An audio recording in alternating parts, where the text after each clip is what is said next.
नमस्कार दोस्तों, स्वागत है आपके अपने YouTube चैनल संस्कृत अड्डा पर। दोस्तों, आज की जो वीडियो इसमें हम करने वाले हैं संस्कृत की परीक्षाओं के लिए कुछ महत्वपूर्ण प्रश्न जो आपके आगे आने वाले एग्जाम के लिए महत्वपूर्ण होंगे, चाहे आप इसमें किसी भी जो संस्कृत के कॉम्पिटिटिव एग्जाम की तैयारी कर रहे हों, क्योंकि एग्ज़ाम में इसी तरीके के क्वेश्चन पूछ जाते हैं और पहले भी जो इनमें से बहुत से क्वेश्चन ऐसे हैं जो बार बार पूछे गए हैं और आगे भी इनकी पूरी संभावना रहेगी। तो सभी क्वेश्चन यहाँ पर महत्वपूर्ण होंगे। और वीडियो शुरू करने से पहले अगर आपने अब तक हमारे चैनल को सब्सक्राइब नहीं किया तो सब्सक्राइब कर ले और साथ में जो है घंटे वाला कोना इसे दबाकर आप ऑल पे क्लिक जरूर कर लीजिएगा, जिससे आपको हमारे आने वाली जो वीडियो उसकी नोटिफिकेशन मिलती रहेगी। और दोस्तों, वीडियो को लाइक, कमेंट और शेयर जरूर कीजिएगा और हमारे साथ अंत तक बने रहिएगा।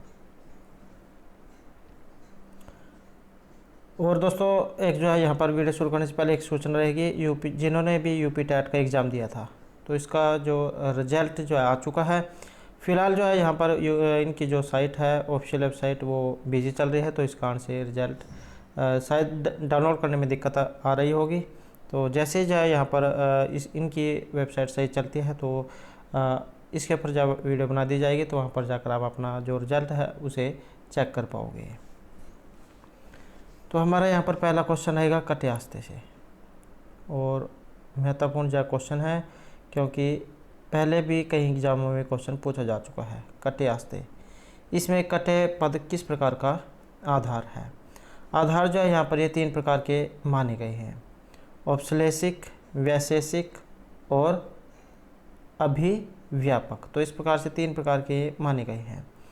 और जो औपश्लेषिक है ये क्या होता है? औपश्लेषिक होता है जिसके साथ आधे का भौतिक संश्लेष हो, जिसके साथ आधे का भौतिक संश्लेष हो उसे औपश्लेषिक आधार कहा जाता है। जैसे कटे आस्ते, जिसका यहाँ पर ये उदाहरण है। एग्जाम में कई बार ये परिभाषा आ जाती है और पूछ लिया जाता है कि इसमें कौन सा आधार है, तो परिभाषा भी जो है महत्वपूर्ण है। दूसरी रहेगी यहाँ पर वैशेषिक आधार की। ये जो वैशेषिक आधार है, वैशेषिक आधार क्या होता है? जिसके साथ आधे का व्यापक संश्लेष हो, जिसके साथ आधे का व्यापक संश्लेष हो उसे वैशेषिक आधार कहा जाता है। इसका उदाहरण है मोक्षे इच्छास्ति। तीसरा जो है ये अभिव्यापक है। अभिव्यापक क्या होता है? जिसके साथ आधे का व्यापक संबंध हो, तो जिसके साथ आधे का व्यापक संबंध हो, तो ये आपने याद रखना है, इसका है संबंध, तो इसका संबंध है और अव्यापक आधार इसे कहा जाएगा। इसका उदाहरण है तिलेशु तैलम। और ये जो वैशेषिक जो था इसका है संश्लेष, जिसका साथ आधे का व्यापक संश्लेष हो, इसका उदाहरण था मोक्ष इच्छास्ति। और इसका औपश्लेषिक जिसके साथ आधे का भौतिक संश्लेष हो, तो ये भौतिक संश्लेष है। और इसका उदाहरण जो यहाँ पर ये कट्यास्ते दिया गया है। तो कटे जो यहाँ पर पद है इसमें औपश्लेषिक जो है इसका आधार है। और विभक्ति अगर एग्जाम में आ जाए तो सप्तमी विभक्ति, आपने जो राम का जो शब्द रूप है ये याद रखा होगा। जैसे रामे जो है सप्तमी विभक्ति में बनता है, ऐसे यहाँ पर कटे। नेक्स्ट है गौशुद्धमानेषु कहता है वाक्य प्रवृत्तम सूत्रम अस्ति। यहाँ पर इसमें किस सूत्र का प्रयोग हुआ है? गाय जो होती है उनको धोने के लिए जा रहा है या फिर दूध निकालने के लिए गया, कि वह गायों के दूध दुहे जाते समय गया। गौशुद्धमानेषु कहता है वह गायों के दुहे जाते समय गया, जब दूध निकालता है। तब इसमें यहाँ पर जो सूत्र है ये कौन सा लगा है? तो सूत्र रहेगा यहाँ पर ऑप्शन डी है, यस्य भावेन भाव लक्षणम। और ये सूत्र होता क्या है कि जब किसी कार्य के हो जाने पर दूसरे कार्य का होना प्रतीत हो, तब जो कार्य हो चुका होता है उसमें सप्तमी विभक्ति का प्रयोग किया जाता है। जैसे यहाँ पर गौशुद्धमानेषु कहता है गायों के जब दूध निकल गया उस समय गया। या फिर इसका एक और उदाहरण है जो एग्जाम में आ जाता है, सूर्य उदिते कमलम प्रकाशते। जब सूर्य निकल जाता है उसके बाद ही कमल खिलते हैं। तो ये जो है उदाहरण एग्जाम में इसके आते हैं, अपने ये सूत्र याद रखना है। नेक्स्ट क्वेश्चन आएगा शून्यवाद है निबद्ध वर्तते। शून्यवाद जो है इसका संबंध इनमें से किस दर्शन से है? शून्यवाद जो है इसका संबंध माना गया है यहाँ पर बौद्ध दर्शन से। और बौद्ध दर्शन जो है इसके 4 संप्रदायों का उल्लेख हमें प्राप्त होता है, वैभाषिक, सौतांत्रिक, विज्ञानवादी और शून्यवादी। और बौद्ध दर्शन के प्राचीन आचार्य माने गए हैं नागार्जुन। और ये जो प्राचीन भारत का अत्यंत प्राचीन दर्शन जैसे माना गया है। और शुरू में जो ये जो बौद्ध धर्म जो है महात्मा बुद्ध ने चलाया था, तो इसके बारे में आपको पता होगा। नेक्स्ट आएगा बौद्ध मते सतः लक्षणम किम। बौद्ध जो है उनके मत में सत जो है इसका लक्षण क्या है? सत जो है इसका लक्षण माना गया है यहाँ पर ऑप्शन ए में, अर्थ क्रिया कारित्वम, कि असत है सत जायते, असत से सत की उत्पत्ति होती है, तो अर्थ क्रिया कारित्वम इसे यहाँ पर माना गया है। नेक्स्ट क्वेश्चन रहेगा यहाँ पर माध्यमिक मत अनुयायी न बौद्ध कस्य वादस्य पोषक। तो किस वाद के यहाँ पर ये पोषक इनमें माने गए हैं? तो यहाँ पर एक ऑप्शन भी है सर्वशून्यवादस्य। मध्यम वर्ग के मत अनुयायी जो है इन्होंने बौद्ध को सर्वशून्यवाद का पोषक माना है। और ये माध्यमिक जो है सब शून्य है, अतः सतः सत, उभयात्मक और अनुभयात्मक इन चतुर्विध कोटियों से नितांत मुक्त दर्शन का मूल तत्व शून्य को माना गया है। और जैसे कि ऊपर के क्वेश्चन में हमें पढ़ा था, नागार्जुन जो इसके प्रतिपादक माने गए हैं। नेक्स्ट है अर्थ संग्रह से लेखक अस्ति। अर्थ संग्रह जो है इसके लेखक, और अर्थ संग्रह के लेखक यहाँ पर माना गया है लोकाक्षी भास्कर को। तो इस यहाँ पर सी आंसर रहेगा ऑप्शन सी है। और जो जैमिनी है इनकी है जैमिनी मीमांसा, और जो सबर स्वामी है इनका सबर भाष्य है। इनके नाम से आप इन्हें याद रख सकते हैं, सबर का सबर भाष्य और जैमिनी का जैमिनी मीमांसा। और ये कुमारिल भट्ट इनके श्लोक वार्तिक। नेक्स्ट है यहाँ पर महाभारत गीता। महाभारत जो है इसमें एग्ज़ाम में पूछा जाता है कि जो महाभारत है इसमें किस पर्व से ये ली गई है गीता, और या फिर और भी कहीं जो क्वेश्चन यहाँ से एग्ज़ाम में पूछे जाते हैं। तो पहले तो बात कर लेते हैं यहाँ पर महाभारत में गीता की, तो कहाँ से ली गई है। जैसे कि आपको पता है महाभारत जो है इसमें 18 पर्व हैं, और 18 पर्वों में से जो गीता जो है यहाँ पर ये किस पर्व से ली गई है? तो यहाँ पर हमारा सी आंसर रहेगा ऑप्शन ए, भीष्म पर्व जो है वहाँ से ये ली गई है। और गीता भी जाइए अध्यायों में है, गीता रहेगी अध्यायों में, और महाभारत जो है ये पर्वों में है। ये है पर्वों में, दोनों में है 18-18। और नेक्स्ट क्वेश्चन है हमारा महाभारत से, ये भी जब महाभारत से है। महाभारत के नायक या महाभारत में पर्व, तो 18 यहाँ पर पर्व। और कौन कौन से है एग्जाम में, क्योंकि इनके क्रम भी पूछे जाते हैं, तो क्रम भी आपने याद रखना है। तो पहला जो यहाँ पर पर्व है इसका नाम आदि पर्व, उसके बाद सभा पर्व, अरण्य पर्व, विराट पर्व, उद्योग पर्व, भीष्म पर्व, द्रोण पर्व, कर्ण पर्व, शैल्य पर्व, सौप्तिक पर्व, स्त्री पर्व, शांति पर्व, अनुशासन पर्व, अश्वमेधिक पर्व, आश्रमवासिक पर्व, मौसल पर्व, महाप्रस्थानिक और स्वर्ग आरोहण पर्व। तो इस प्रकार से यहाँ पर इसमें 18 पर्व हैं। और महाभारत के नायक, तो नायक है यहाँ पर ये ऑप्शन डी युधिष्ठिर। और एक एग्जाम इनका महाभारत में रस पूछा गया था। तो वैसे तो यहाँ पर बहुत से रसों का प्रयोग हुआ है, लेकिन यहाँ पर जो मुख्य रूप से शांत जो रस है उसको माना गया है। नेक्स्ट क्वेश्चन यहाँ पर महाभारत मुख्य रस है, तो इसमें मुख्य रूप से जो रस है ये शांत को माना गया है। नेक्स्ट क्वेश्चन है सागरिका नायिकास्ति। तो ये सागरिका जो है इनमें से किस ग्रंथ में ये नायिका है? तो सागरिका जो है ये रहेगी रत्नावली में, ऑप्शन सी। और रत्नावली क्या है ये भी एग्जाम में पूछा गया था, तो रत्नावली ये नाटिका है और जो हर्षवर्धन जो है उनके द्वारा रचित है। और अंकों की बात करें तो इसमें 4 जो है अंक हैं। राजा उदयन और सिंगल देश की राजकुमारी रत्नावली अर्थात सागरिका, इनके प्रेम की कथा इसमें दिखाई गई है। नेक्स्ट क्वेश्चन रहेगा, धिकय तो दिशना तरलम बहुत मत है ती श्लोकांश वर्तते। इस प्रकार का यहाँ पर ये श्लोक है और ये लिया गया है, धिकय तो दिशना तरलम बहुत मत है। तो इसका जो संबंध है ये नैषधीयचरित से है, ऑप्शन बी। और इसमें क्या कहा गया है, इसमें जो हंस जो है वो राजा नल से कह रहे हैं कि हे राजन, मेरे सोने के पंखों को देखकर लोभ से चंचल हुए आपके मन को धिक्कार है। तो नैषधीयचरित से लिया गया है। जो इसके जो रचिता ये है श्रीहर्ष। और सर्गों की बात करें तो सर्ग इसमें 22 हैं, 22 इसमें सर्ग हैं और 2830 इसमें श्लोक है।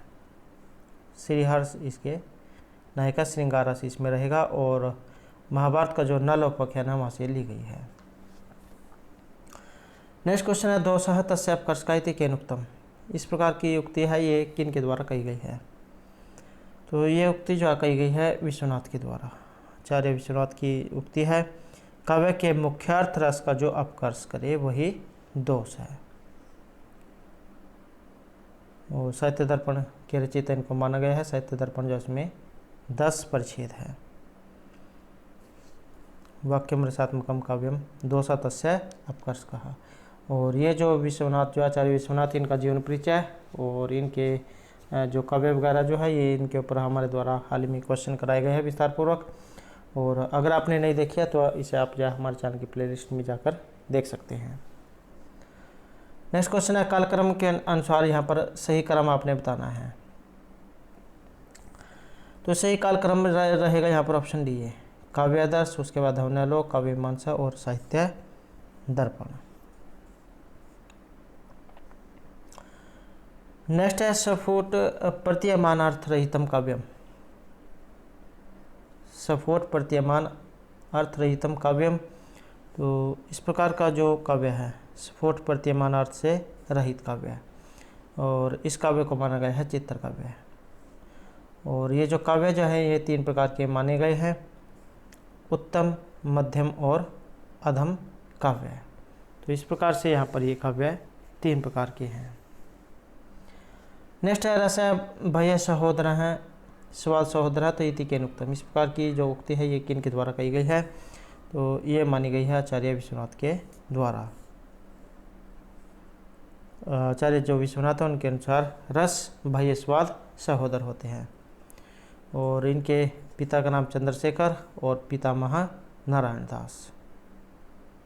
और महापात्र की जो उपाधि से निभूषित किया गया है और इनको जो कलिंग देश का रहने वाला माना गया है। समय इनका माना गया है 14वीं शताब्दी। नेक्स्ट है पतंजलि योग सूत्र चित्तवृत्ति निरोध है ती कस्य परिचय उक्ता है। मेरे से जो पतंजलि जो है उनके द्वारा लिखे गए हैं योग सूत्र, तो उसमें चित्तवृत्ति निरोध है इस प्रकार का परिचय ये किसके बारे में दिया गया है? तो यहाँ से भी आप इसके बारे में पता लगा सकते हैं। पतंजलि योग सूत्र तो किसके बारे में है? योग के बारे में। तो योग का परिचय इससे हमें प्राप्त होता है।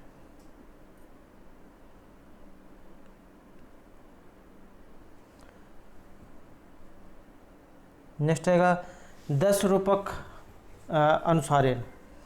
10 रूपक जो है इनके अनुसार नागानंद का नायक जिमतवाहन इनमें से किस प्रकार का नायक है? तो यहाँ पर एक क्वेश्चन ये भी बन जाता है कि ये जो 10 रूपकार जो है इनके अनुसार और नागानंद का नायक जिमतवाहन, अब ये 10 रूपक किन के द्वारा रचित है? तो धनंजय जौन के द्वारा रचित है 10 रूपक। और ये नागानंद जो है एक नाटक कह सकते हैं आप, और इसका नायक है जिमतवाहन, और इसे माना गया है धीरोदात्त प्रवृत्ति का। और नायक जो ये 4 प्रकार के माने गए हैं जो यहाँ पर दिखाए गए हैं। नेक्स्ट क्वेश्चन रहेगा यहाँ पर व्यायोग से। तो ये जो व्यायोग जो यहाँ पर आया है ये इनमें से क्या है? व्यायोग जो रहेगा ये है 1 अंक वाला। कथा वस्तु इसकी इतिहास प्रसिद्ध होती है और इस तरह की संख्या इसमें बहुत कम होती है। पुरुषों की संख्या अधिक, गर्भ विमर्श संधियों का अभाव होता है।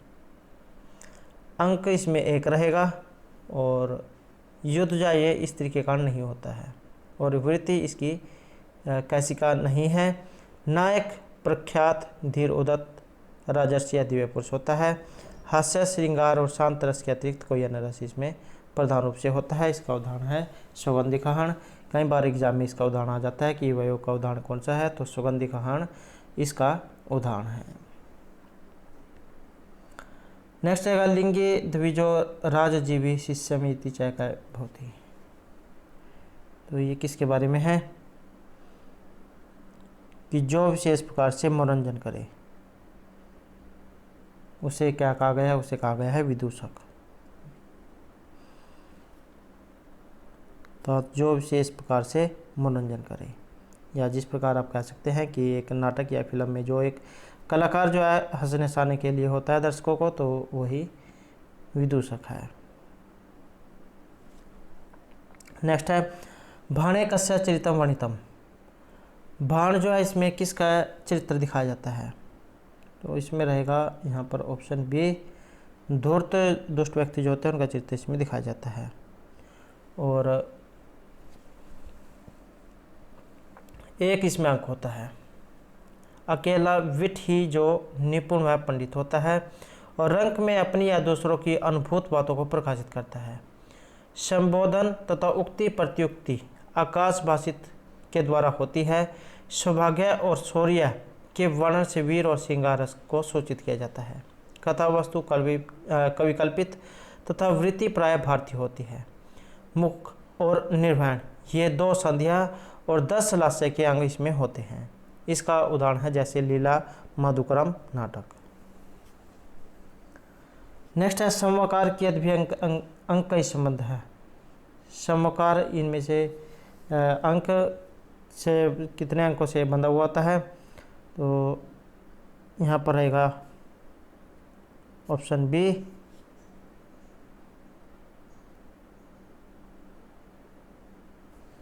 सॉरी ऑप्शन ए 3 तो समकार जो है इसमें ये जो है 3 अंक होते हैं।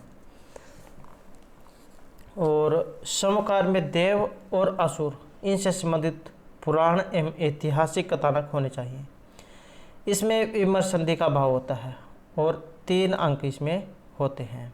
प्रथम अंक में 2 संधियाँ तथा दूसरे और तीसरे में 1 संधि होती है। नायकों की संख्या 12 होती है जो देवता और मनुष्य होते हैं। वीरस मुख्य रूप से होगा। बिंदु प्रवेशक व कैश की वृत्ति का अभाव होता है, लेकिन यथासंभव 13 वीथी के अंग होते हैं। गायत्री उष्णिक आदि अनेक प्रकार के छंद होते हैं। 3 प्रकार का श्रृंगार, धर्मार्थ और काम, 3 प्रकार का कपट, स्वाभाविक कृत्रिम दैवज तथा 3 प्रकार का विद्रव, चेतन अचेतन, चेतन अचेतन होता है। प्रथम अंक की कथा 12 नाड़ियों अर्थात 24 घड़ी में और द्वितीय अंक की कथा 4 नाड़ी में और तृतीय अंक की कथा 2 नाड़ी में संपन्न होनी चाहिए। समुद्र मंथन इसका उदाहरण है। नेक्स्ट क्वेश्चन है यहाँ पर नलचंपू से, इनके रचिता। तो ये जो नलचंपू है इसके रचिता है त्रिविक्रम भट्ट। तो ये जो त्रिविक्रम भट्ट जो है इनके द्वारा रचित है नलचंपू। और 7 जो है इसमें उच्छ्वास है। राजा नल और दमयंती की प्रेम कथा इसमें रहेगी। नेक्स्ट क्वेश्चन है संस्कृत भाषा। तो यहाँ पर जो ये संस्कृत जो इसमें भाषा आई है, ये किस प्रकार की भाषा है? तो यहाँ पर जो हमारा सी आंसर है ये रहेगा ऑप्शन बी, श्रेष्ठ योगात्मक इसे माना गया है। और ये जो श्रेष्ठ योगात्मक क्या होता है? प्रकृति के साथ प्रत्यय का अत्यंत श्लेष अथवा अत्यंत संयोग, जिससे प्रकृति में विकार भी उत्पन्न होना संभव हो, तथा जहाँ प्रकृति एवं प्रत्यय को अलग अलग पहचानना भी दुष्कर होता है, तो वैसी भाषाएं इसके अंतर्गत आती है। जैसे यहाँ पर ये संस्कृत आई है। संस्कृत के अलावा अगर और कोई भाषाएं पूछ ली जाए, जैसे संस्कृत, ग्रीक, लैटिन, अरबी भाषा इसमें आती है। और दो इसके विभाग किए गए हैं, अंतर्मुखी विभक्ति प्रदान और बहिर्मुखी।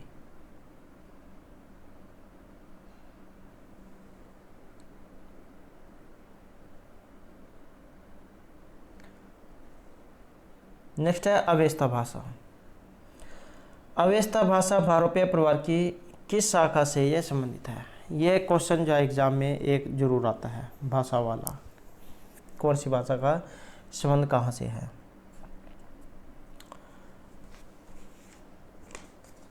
तो यहाँ पर जो ये अवेस्ता जो भाषा है और भारोपीय परिवार की ये रहेगी भारत ईरानी शाखा से।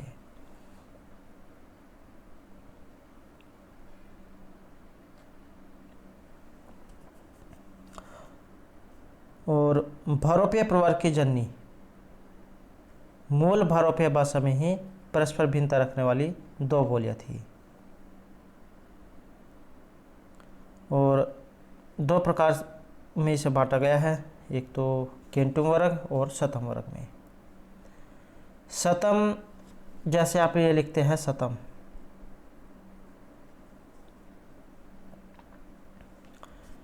तो शतम वर्ग जो है इसमें संस्कृत आती है, शतम वर्ग में आती है संस्कृत।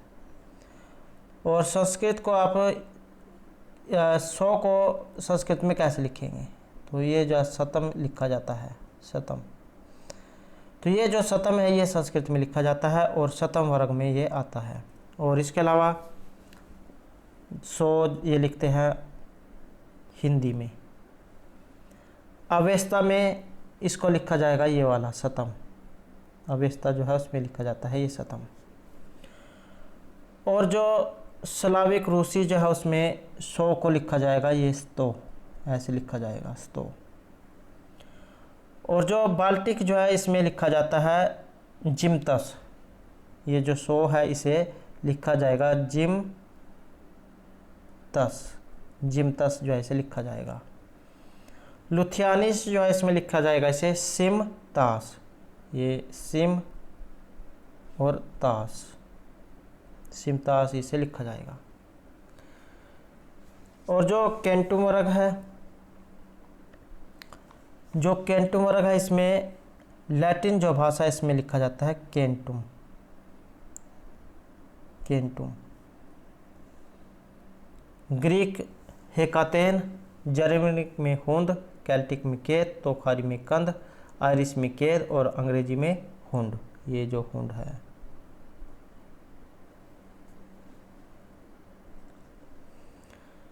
नेक्स्ट है भाषाणाम आकृति मूलकम वर्गीकरणम।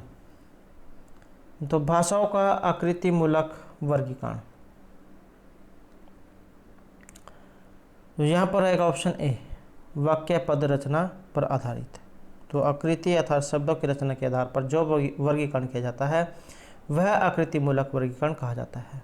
पद रचना और वाक्य रचना आकृति मूलक के अंतर्गत आती है। इसलिए वर्गीकरण को पदात्मक या वाक्यात्मक जो है कहा गया है।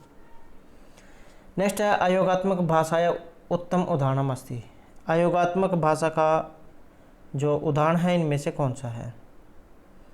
अयोगात्मक जो भाषा इसका उदाहरण लिया गया है यहाँ पर चीनी भाषा को। और आकृतिमूलक जो वर्गीकरण है इसके आधार पर विश्व की जो भाषा है उसको 4 भागों में बांटा गया है।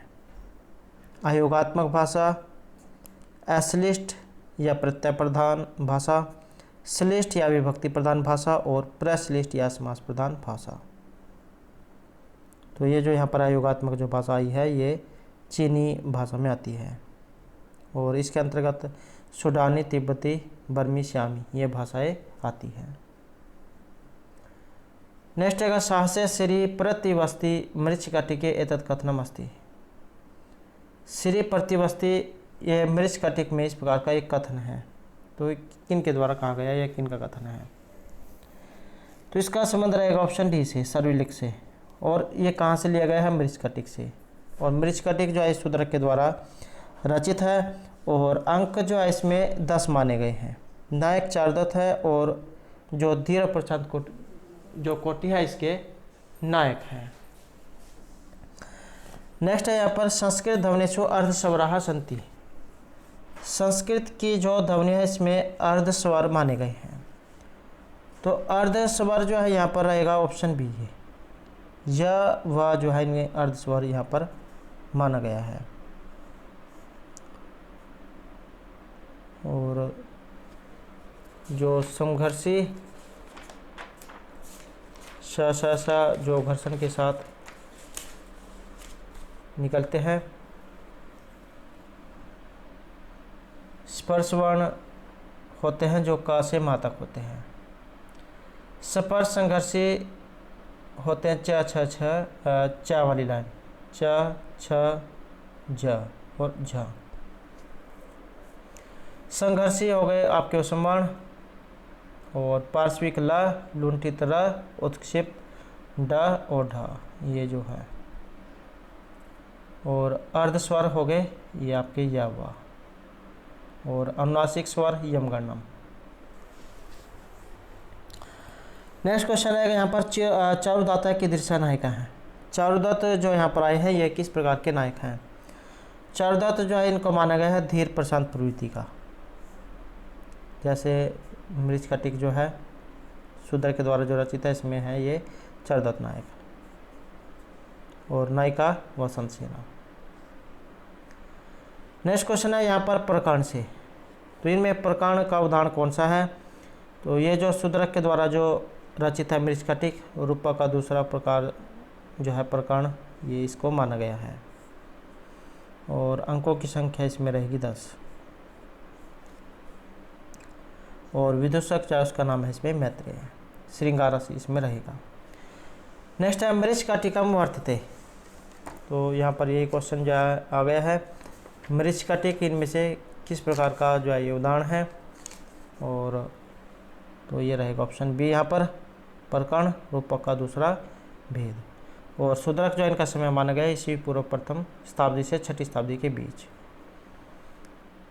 और इसका जो नाम है ये अक्षय में मिट्टी गाड़ी वाली जो घटना हुई थी उसके आधार पर इसका नामकरण ये हुआ है। तो दोस्तों ये थे हमारे आज के यहाँ पर संस्कृत की परीक्षाओं के लिए कुछ महत्वपूर्ण प्रश्न जो आपके आगे आने वाले एग्जाम के लिए महत्वपूर्ण रहेंगे। और दोस्तों अगर आपने अभी तक हमारे चैनल को सब्सक्राइब नहीं किया तो सब्सक्राइब कर लें और हमारे साथ अंत बनाने के लिए धन्यवाद।